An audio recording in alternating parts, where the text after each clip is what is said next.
La crise dans le détroit d'Ormuz s'aggrave. L'Iran a refermé aujourd'hui le détroit d'Ormuz, revenant sur son annonce précédente de rouvrir cette voie maritime vitale.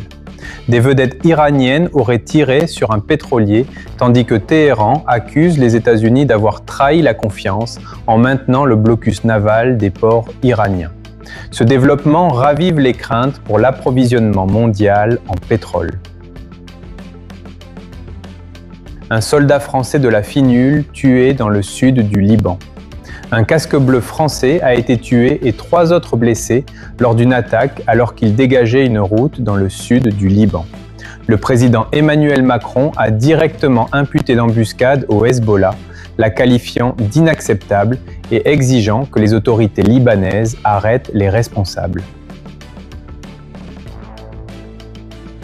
Espagnol Pedro Sánchez a accueilli à Barcelone la 4e rencontre en défense de la démocratie, à laquelle ont participé notamment le Brésilien Lula da Silva, la Mexicaine Claudia Sheinbaum, le Sud-Africain Cyril Ramaphosa et le vice-chancelier allemand Lars Klingbeil.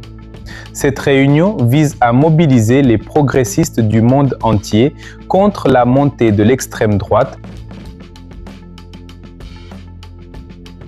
La leader de l'opposition vénézuélienne et lauréate du prix Nobel de la paix 2025, María Corina Machado, a reçu la prestigieuse clé d'or de Madrid, Llave de Oro, des mains du maire de la ville.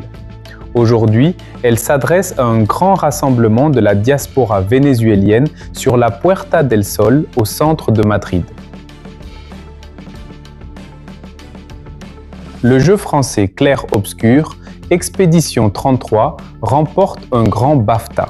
Le RPG français très acclamé Clair-Obscur Expédition 33 a remporté le prix du meilleur jeu au BAFTA Games Awards 2026. Le titre a également gagné les récompenses du meilleur premier jeu et de la meilleure interprétation principale, un grand succès pour le nouveau studio Sandfall Interactive.